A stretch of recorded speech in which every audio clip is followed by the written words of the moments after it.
place to be is living free in Tennessee. Welcome to Living Free in Tennessee, where we talk about building the life you choose on your terms. Today is Friday, May 16th, 2025, and this is episode 1037, I think, of Living Free in Tennessee. And it's a Friday show, so it's Homestead happenings. And you may notice that we are going live at 3 p.m. You may also notice that the redneck is late. This is my fictional redneck. I'm sure he'll be here eventually. And behind me, you can see the big pile of stuff. Yep, that's right. We went hiking yesterday to Virgin Falls in Sparta and just got back. And that's why I scheduled the show a little bit later, was I wanted to make sure we could hike out with stuff on our back, get back. I could wash my hair, like take a shower, get a cup of coffee, and not feel like hurried. So that was the whole plan. And today we're going to talk about orange Ewes on the homestead. I still feel hurried. You still feel hurried? I don't take as long a shower as you, is my theory. I didn't take a long shower. I was in and out. Okay, I don't know. It's everything else. I didn't shower police your shower because that's not my role. I have no idea how long your shower was. So anyway, that is what is up. We're going to talk about that. We're going to talk about rabbits. Tactical, welcome to the show. Wow. What do you think about Space Station coffee? I mean, the coffee that we just had was not bad. Let me just tell you that I feel like me carrying a half a pound of coffee out there was a waste of half a pound of coffee carrying, and I only needed like a quarter pound. What you're saying is you're about to revisit the instant coffee for Hollow Roast? Not right now. But I thought the coffee was good. Yeah. Yeah, I brought a pour over cone and I brought way too much coffee because I thought Tactical was going to want all the coffee. And so we're going to talk about the hike actually, because it's an important part of this homestead. Yeah. That hike. So we'll talk about that. And before I do that, I do want to highlight our event of today's show, which is the Exit and Build Land Summit. It starts on Friday next week at where? Homestead or Mecca. Do you know where Homestead or Mecca is? The one that I'm blanking. I don't know. Polyface Farms. Yeah. I wish you could come with. I know. Tactical has not seen Polyface Farms, and I think it would be really beneficial for him to, considering some of the things we have underway. Yeah. So, but it's going to be a Polyface and lots of great speakers. Amani and River are going to be there. Carrie's going to have a booth. Yes. Yes. And I can't wait to see it. There is a special masterclass with Joel Salatin on Sunday, if you want to add that add-on. And that's like, I would totally dig that. So if I don't come back till really late Sunday and or Monday, that's why. Yeah. Okay. Anyway, that's it. ExitandBuildLandSummit.com to grab tickets. Also, I want to thank two sponsors today. The first one is AgoristTaxAdvice.com. Okay, first of all, go to agoristTaxAdvice.com/LFT and sign up for his email list. He has been on fire lately, sending really great emails about things you can track and write up on your taxes and clarifying how to do it. And I think that email alone is worth it. And he does it for free, AgoristTaxAdvice.com. But if you are of the right configuration and he thinks he can help you, he will analyze your finances, look at how you're structured, help you take advantage of the tax code, maybe restructure if you need to, maybe not. Take advantage of the structure you already have and keep more of your money in your pockets by taking advantage of the letter of the law. It's written there, so why not do it? Why not take advantage of it? Why not keep money in your pocket? AgoristTaxAdvice.com. Our second sponsor of today's show is John Pugliano of the Wealth Studying Podcast. His email's been on fire too. Have you noticed that? Yeah. Yeah, he's been great. I think he's been cranking them out a little bit more often, it seems. I think there's a lot going on. Yeah. Yeah. So anyway, you can sign up for his email as well, and that's a really cool one. But also he has a podcast called the Wealth Studying Podcast. Check that out. WealthStudyingPodcast.com. I'm sorry, InvestableWealth.com. Go to podcast, and I think the WealthStudyingPodcast.com also forwards to there. So. Anyway, John Pugliano, thank you for sponsoring the show. with that, it's time for our first segment of today's show. We're going to talk about orange ewes. So we went on a backpack overnight where the phones didn't work at all. Even if we wanted to cheat and use our phones, we couldn't. Well, I mean, we could, like, I read my book on the phone. Yeah. But basically, there was no comms. And right before we left, and we were planning to leave at 10 a.m. on Thursday, hike in, and then overnight, and then hike out and get back in time to do this show. Our neighbor texted us where we run the sheep, and she's like, one of your ewes is out, and it's orange, which is usually an indication that there's some blood has happened. So Tactical jumps on the four-wheeler and like heads off, and I'm like, okay, I need towels, I need gloves, I need some sort of disinfectant. I don't know what I'm coming up with. Chuck Peoples, I need that first aid kit for sheep, just saying. And I headed over and I get there and he's just talking with our neighbor. The sheep is back where she goes and has an orange spot on her neck. And I think what Penny was trying to say was actually that she has an orange collar. Probably. That's what she was trying to say. But I'm envisioning like blood everywhere, pippinized. Welcome to the live stream. Ask questions if you want. And yeah, so we had a great talk with her, but also the ewe was not orange, but there was one that had quite a blood spot on there. What do you think caused that? I'm guessing ticks because they're bad over there right now. They're so bad that Tactical is considering doing something that we said we'd never do. I didn't say we'd never do it. I just said that I really don't want to add another set of animals right now. What are you considering doing? At this point, I really want to put guineas over there. So I'll be ordering guineas after this live stream, and he'll be building a coop, and we have to raise them up there in place so they orient on that place as their place. Yep. Which is super fun. Yeah, it looks like we're getting guineas. I've resisted for years because they're loud, and they're really good coyote snacks. And my thing is, like, we should have an LGD with them, but we should not separate LGDs for too long or they will fight with each other. So we're going to have to figure that out. Yeah, I'm got a couple of ideas in mind. I'm just not sure what route to go yet. So I'm not actually going to order them after this because we're going to have a plan before I order them. Yeah, I kind of have a plan. I just, we should probably talk about it. So the old-timey advice is that you keep guineas confined for their first month before you ever even let them out, and then start letting them out late in the day. Yeah. Because otherwise what they do is they run off into the forest and roost in the trees and get eaten by everything. Coyotes, raccoons, whatever, a fox, those other little things that swim through the water. Yeah. What are those called? Otters? No, I guess we do have otters in Tennessee. There's another word. Weasels. Mm. Don't weasels swim? Maybe. I don't know. Probably. Anyway, so they get eaten by all the things, and they aren't very smart, but they are tasty and plump. Yeah. I hear from the predators.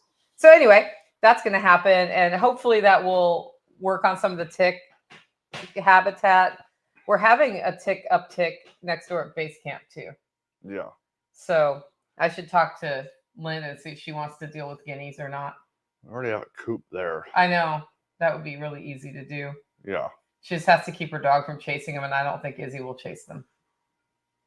I highly doubt Izzy would. So anyway, so that's that thing. Speaking of the pasture, how's Little Sheep doing? She's good. Yeah, that's it? Is she a good mom?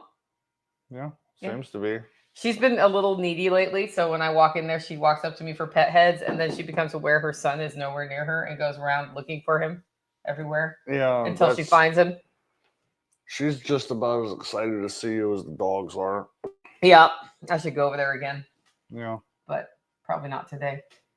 Yeah. I think there's a good long hot bath in my future after that hike. You want to tell them why we went on the hike?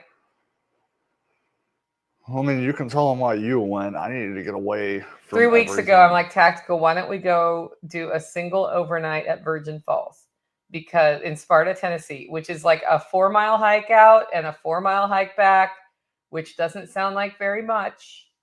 but I'm not feeling like I'm in the best of shape right now. And it would be a good way to get away from here without having to go away for like a long time and just get a reset, because sometimes you just need a reset. And I get away all the time for events, but that's not a reset. So he was like, yes, I would love that. So apparently he was already thinking of just wandering off on his own because he needed a reset, right? Yeah, I needed to just like completely sever any form of responsibility for a day. Yeah. Like I just needed to separate completely. You were totally responsible for your own livelihood. Well, yeah, but I mean, like not having to be concerned about anything here. How's your or right a hand road feeling trip. after all that squeezing of the water? Yeah. I'm already looking at alternative solutions. You want to try my pump one? We should break that out, Yeah. but So he was like, okay, so he did the heavy lifting on this. I just suggested it and then walked away. No idea when we'd figure out how to do this or when. And he's like, there's this window between Midwest Preparedness Project and Exit and Build Land Summit where you could like totally go on a Thursday night. And I was like, okay, I have to make the show later if I do that. And I was like, yeah, let's do it. And then I forgot to call to make the reservation. So as I was driving home from Midwest Preparedness, Mom was in the car with me. She called on Saturday to see if there was a campsite available. Because the other thing I know about Virgin Falls is depending on the time of year, and this is the time of year it happens, the campsites fill up.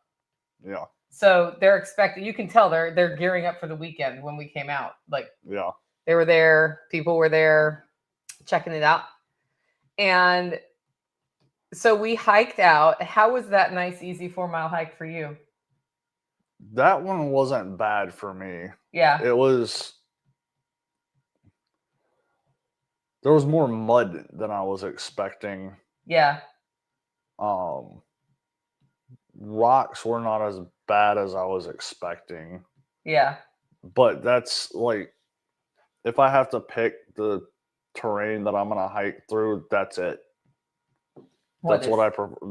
The first day that we were out, yeah, that terrain is my preference. It's under canopy, next to running water, lots of just like the rocks to me are cool. And so like that's kind of my preference. The hike back today was not a bad hike, but I don't like that kind of terrain where it's just, I mean, most of the hike back today was on a trail that they use for vehicles. Yeah. Was it because of what you see or because of walking on it? Both. Yeah. I think my favorite terrain was when we cut over from that road to the trail through the wood path. Yeah. That's my favorite terrain, is where it's like soft forest floor, but there's overstory so you don't get beat on by the sun. Yeah, that's also nice, but that was not the bulk of that trail. So that nice, easy little 4-mile hike has 1,000 feet of elevation difference from beginning to end, and lots of rocks, some of which come up to my waist that you have to get down in that case, or up on your way back. Yeah. Some cases with a cable with a backpack on. So I will say that for me, that first day was the hardest hike. Today wasn't hard. It was just... There was a lot of up. Yeah, it was just a lot of up today. But I did that. So the reason I wanted to go is I've needed to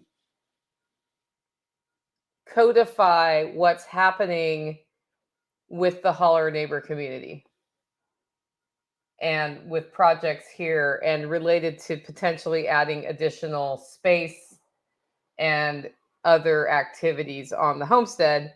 And I didn't feel like I could do that with interruptions. And so I didn't know that we would have absolutely no connectivity. I figured I'd have to turn my phone on and check in from time to time. But there was no connectivity there. And that was actually perfect, because then I couldn't cheat.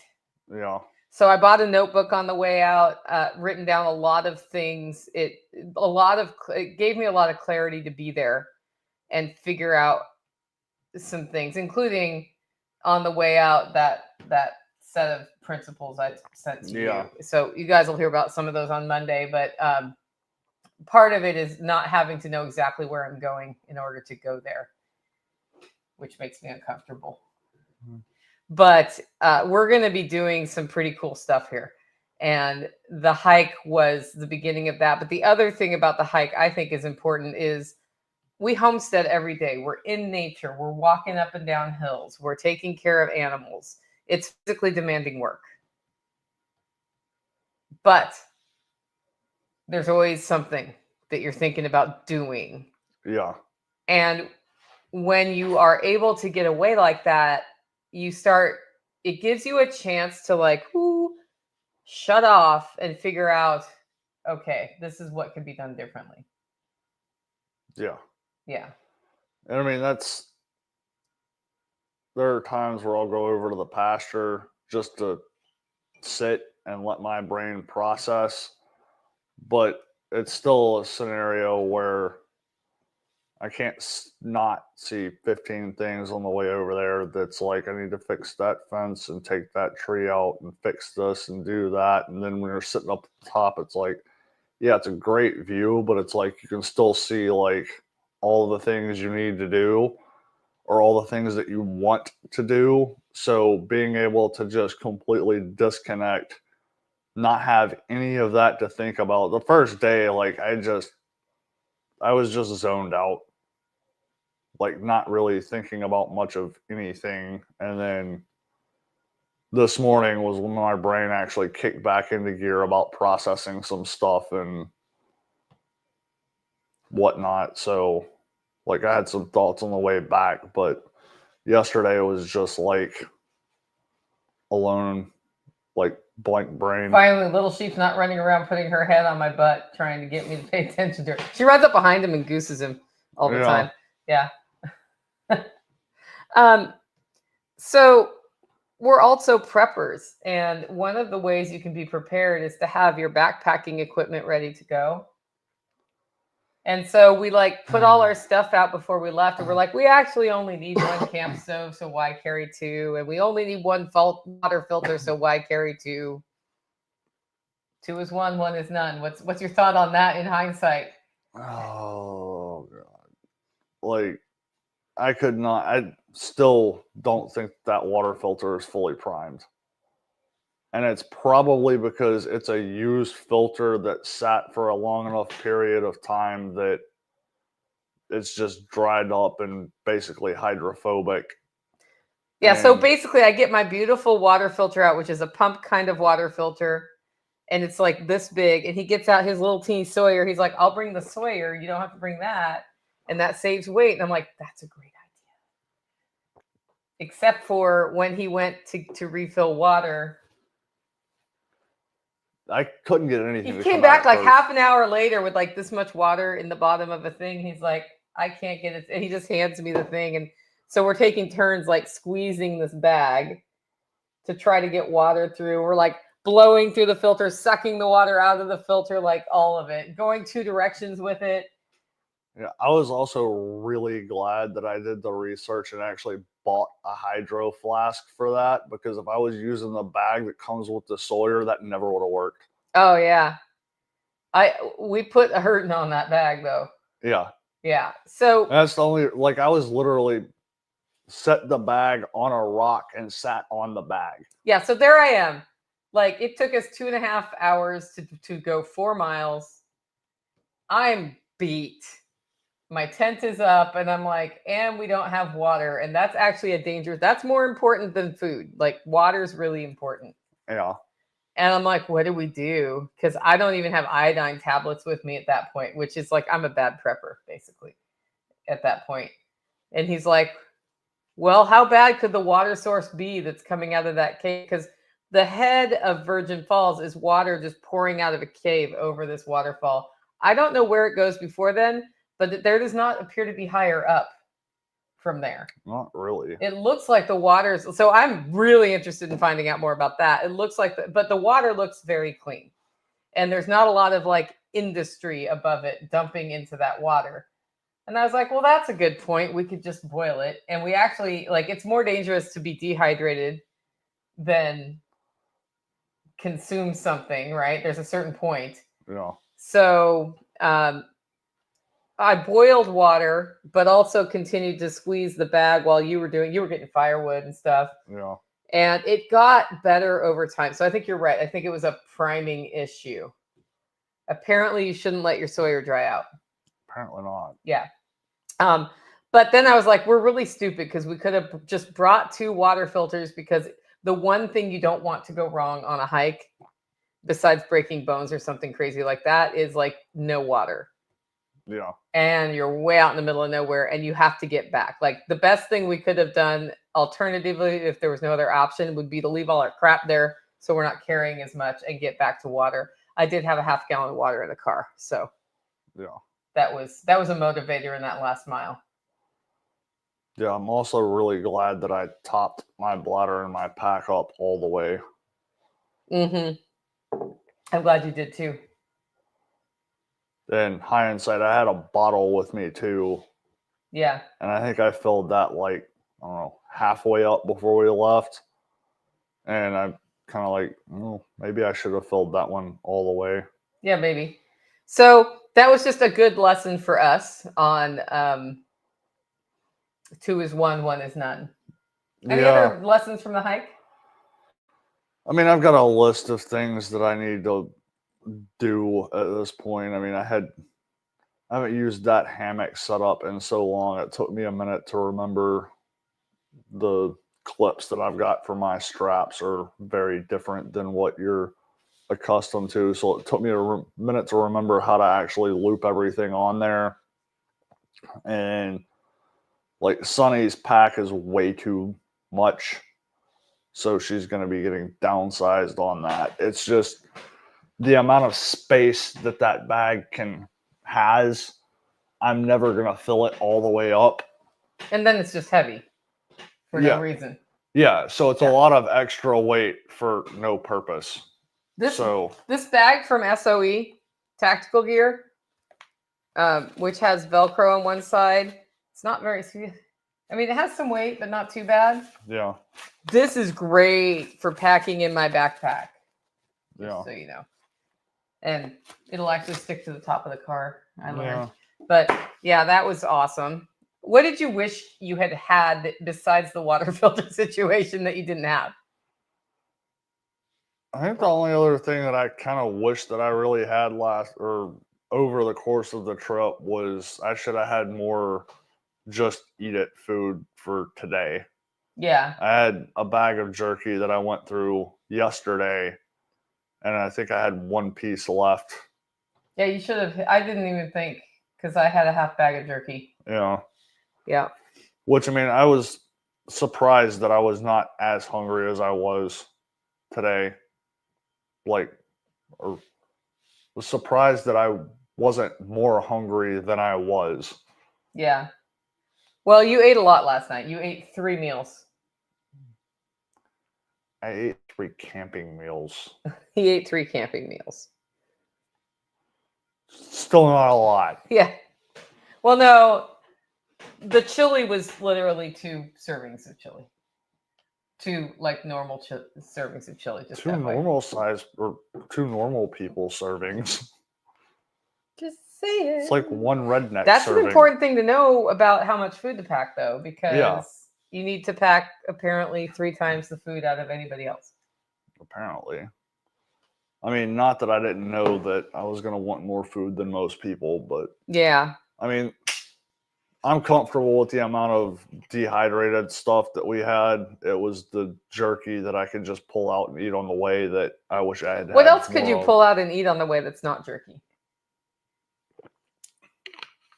I mean, I'm sure there's plenty of things that I could. Jerky weighs a lot. Yeah, but most of the stuff that people take for that kind of thing, I'm not going to eat. So I'm not eating chips. I definitely did not want to take nuts on that one. Yeah. Chips isn't what they do. They would do energy bars. You might be able to get some protein bars that are actually keto friendly. Maybe. Yeah, I don't know. I don't know the answer, but anyway, that was the hiking trip. And the biggest lesson we learned from the hiking trip is that we can leave the holler and nothing died. Right? Yeah, that was. Just double checking nothing had died, just in case I didn't know. No, I've already made a round of everybody. So, yeah, that was the one thing that I really wanted for Signal last night was just to be able to check to make sure there weren't any problems, especially since I've had 2 sheep out in the last week. And my primary concern with that isn't necessarily the sheep getting out. It's the sheep taking the fence out in the process of getting out, which then leads to the dogs getting out. And the other sheep getting out. Yeah. Then everybody's just out. Yeah. I mean, the sheep over there, the chances of them hurting anything getting out is not really much. The dogs, on the other hand, like the last thing I need is Max or Miles coming across one of the neighbors' dogs. Yeah. And they might not hurt him if it wasn't on their land. Yeah. I don't know. Because they've seen your dog here. Yeah. And everybody had hackles up, but nobody got in a fight. I also was able to intervene on that one almost instantly. Yeah. I mean, no sooner did Sonny go nose to nose with Max than both of them were getting yelled at. Yeah. That helps to have that relationship, but yes. Yeah. Max was just coming over to let you know the fence was broken. Max was coming over to be friends and say hi and be here instead of over there. He is your dog. You know you're going to end up with a big, fluffy old dog, right? Probably. That's the thing about LGDs is they get old and then eventually they don't GD anymore. I know. And then you got to do something. But we're a ways off from that yet. Yeah. So They're still young. The other thing that's going on the homestead is that the rabbit had ear mites and we put drops in her ears, what I refer to as rabbit oil. She got olive oil this time and not canola oil because I couldn't find the random bottle of canola oil somebody gave me that I've been using to treat rabbit ear mites because I don't eat canola.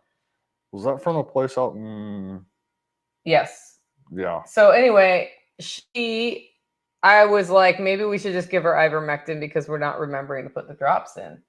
And Tactical's like, well, you should look at her ears and make that determination. Because when her ears were like halfway gritty from ear mites. Which is why I said you should look. Yeah. When I looked at her and put drops in, they weren't like that. There's no evidence of anything. Am I right? I didn't see any evidence. Yeah. So she needs one more round of drops. So apparently I got enough oil. I put a lot of oil in her ear. Usually what you do is you put drops in their ears every day for a week and then once a week for a bit. Yeah. And then I looked at all the other rabbits while I was there and they did not have ear mites. And it's time for a gentleman caller to see the ear mite rabbit now that she does not have ear mites. Yeah. We should check him too if you didn't already. I did not check his ears, but I did check the babies. What did you think of the babies? Oh, they're cute. They're babies. We have nine babies were born to one of the chickens. I mean, the rabbits. Chickens. And then I think 5 to the other one. That sounds about right based on what I've seen. So that is 28 dog days of food. Half a rabbit a day for one dog. Yeah. So we're not going to feed all our dogs for too long with that, but that's actually not bad. Or we could make rabbit stew. So it just kind of depends on what we're doing with those bunnies. Yeah. I have a feeling they're going to be dog food though, but we'll see. Probably. And then if we can get at least one more batch before it gets really hot, that would be good because we kind of slacked over the winter on that. And it's going to get too hot for reproduction to happen soon. Yeah. So, in fact, if we do it now, it'll be in June. We may need to watch the pregnant one and make sure she doesn't die of heat exhaustion on accident. Yeah. So, do you know what they say? Hair today, gone tomorrow. Yep. Thank you, Dave Clark. Yep. Okay. What else has been going on in the homestead? Tell me about your plants. last summer I started hammering a section of the pond and got a bunch of stuff in down there. There's a bunch of oregano, thyme, mint, comfrey, which is trying to take over the world and now needs to die. But a lot of that stuff is just exploding. And I've got another section that I've been picking at to kind of expand that out. But we really need to get down there and harvest a bunch of stuff because So it's time to harvest stuff and dry it for tea? Yeah, or herbs for cooking. Okay. Like there's tons of oregano and thyme down there. Yeah, I've got some good oregano patches going up here too. And so right now I'm taking cuttings off of a bunch of stuff and getting them rooted so that we can put some stuff in other places. Some stuff I've already started putting out in other places. So when we did the food forest install, it was with the idea that we would propagate from the food forest and let it evolve over time rather than densely plant it, which is how most people do that. And I actually like that approach because I've been getting to know what wants to grow where in the swales pretty well. Yeah. So that's been helpful. But yeah, like the herbs that have done well here are thyme and oregano. Yeah. Is there a rosemary plant alive anywhere on the property? By the pond. Okay. There's probably 4 or 5 of them down there. Oh, cool. There's 5 survivors by the pond. Apparently we grow rosemary by the pond. How do they look? Okay. Okay. Some of them look better than others. I know there's at least one down there that died over the winter. And I think all of those were put in last summer. So they all overwintered. And it was a rough winter. Like the banana plant is finally coming back. It's like this tall. And it got a beating. I think the sage in your aquaponics is also done. I'm not sure if it's done, but you're right. But I'm really glad that I got a bunch of cuttings off of that last year. I've got some in my AP. I've got one in the rock garden, and then I've got a bunch down by the pond. And there's 1 or 2 of them that are like, I'm not going to say clinging to life. They're small. Okay. But the rest of them are doing really well. So like that, whatever you want to call it, strain, variety, whatever, like we've got that one cloned. Yeah, and I have a good sized plant from that plant in the garden bed too. Yeah, I forgot to put that one in. You've been eating that, you just didn't know it. Every time I do a saute, I've been pulling off 10 leaves or so and just chopping them up. Yeah. Hey, if you were jamming while harvesting those, would it be old time rock and roll?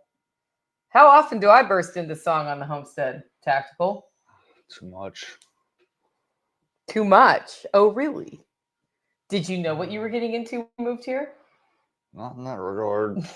How could you not know? You listened to my podcast. Yeah. You heard the singing. You knew. Okay. Does it make you uncomfortable? No. Okay. Yeah, you got to have fun on the Homestead, and I have fun by singing random songs.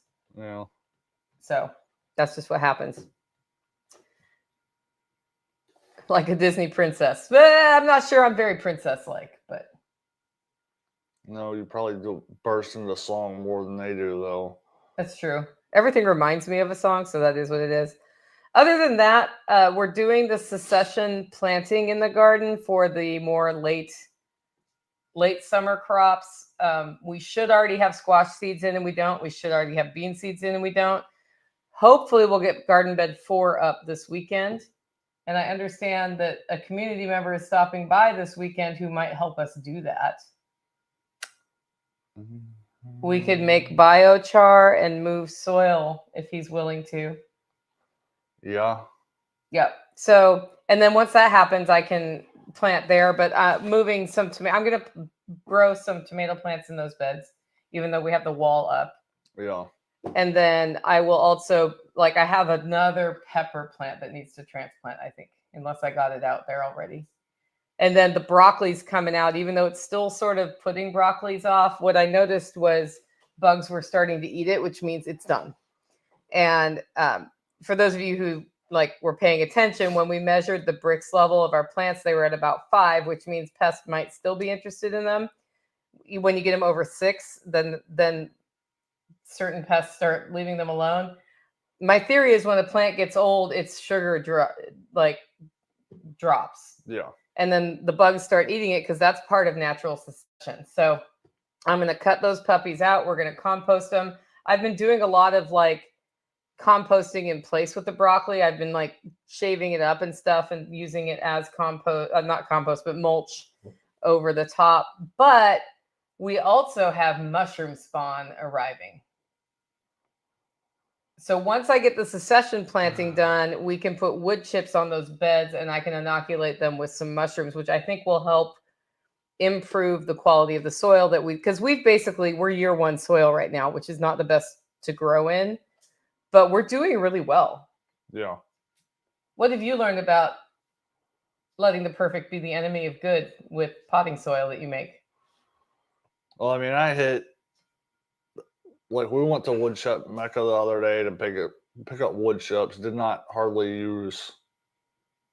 We used a little bit of what we brought back, and my plan was to run a bunch of that through the wood chipper to be able to make some potting soil. But with everything going on right now, I was just like, there's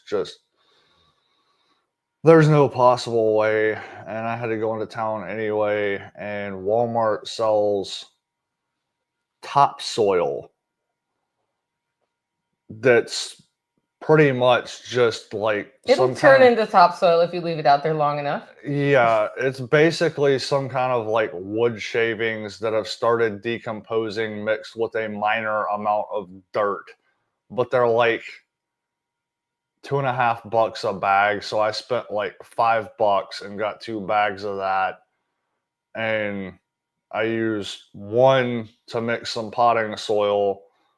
And out of that, I used about half of it to fill probably 20 pots ish. And so I've half of that I've already got cuttings in.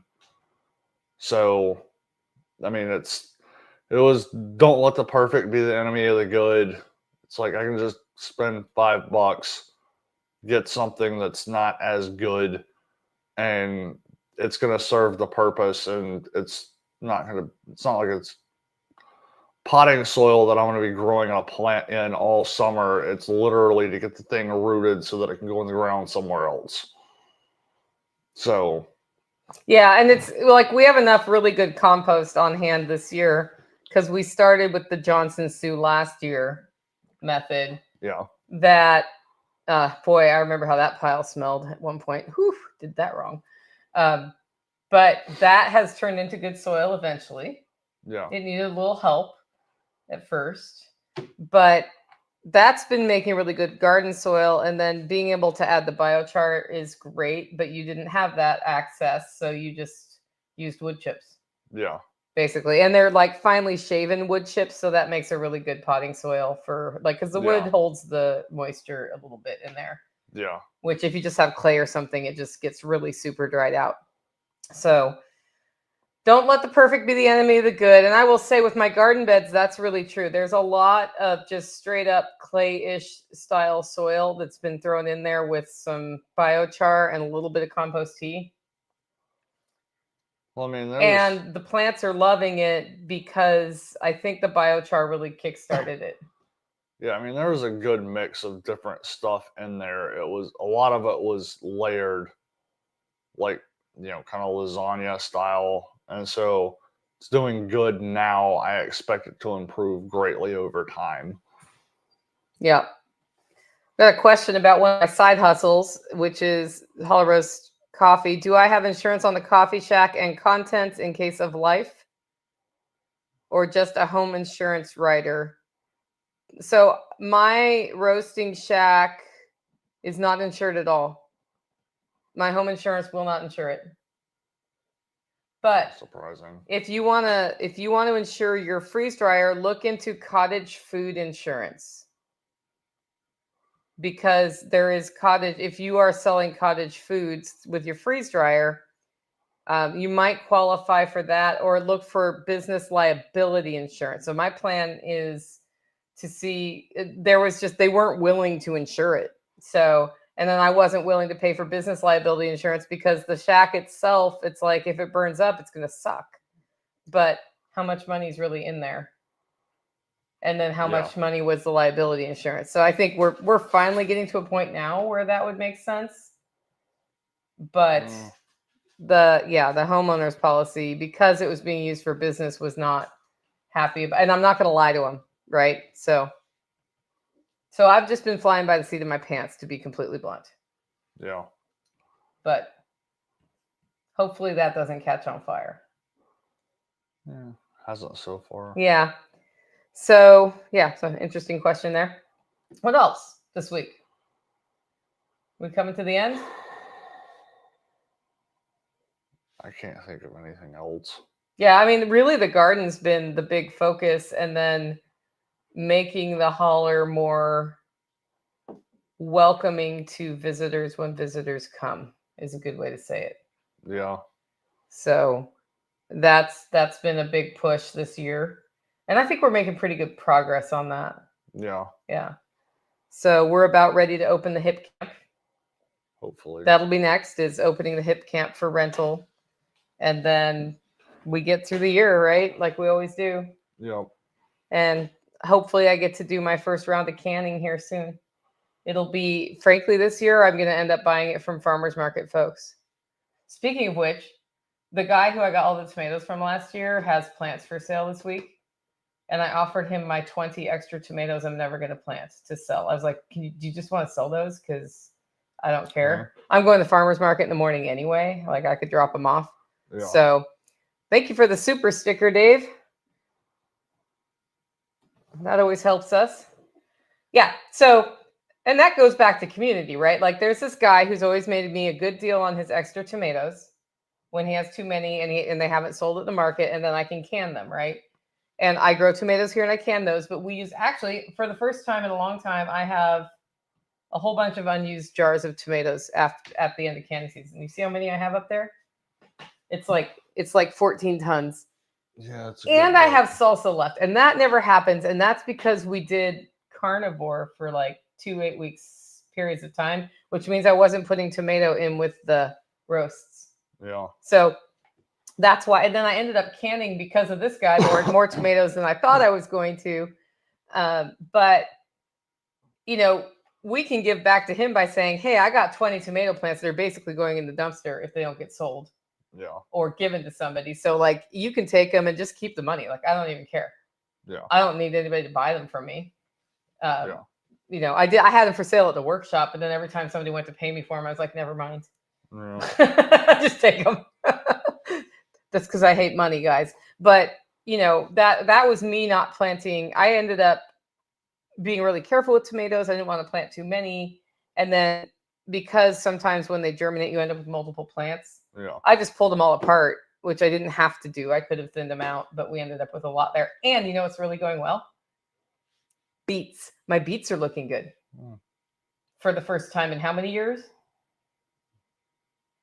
I don't remember a good beet. Right, year. Never a good. So I planted them on the outer part of the raised bed. Yeah. Raised bed 3. And where the broccoli got really big, the beets did not, because they shaded them out. But pretty much they're the ones that are there, and they're doing well. And as long as the fire ants don't get them, we'll be good. Yeah, fire ants. Yep. So anyway, guys, I hope you enjoyed this update from the homestead. If you like the show and want to support the work we're doing here, you can do it in 2 ways. 1, get your coffee at hollerroast.com. 2, consider becoming a member. Go over to livingfreeintennessee.com to find out more. With that, go out and make it a great week.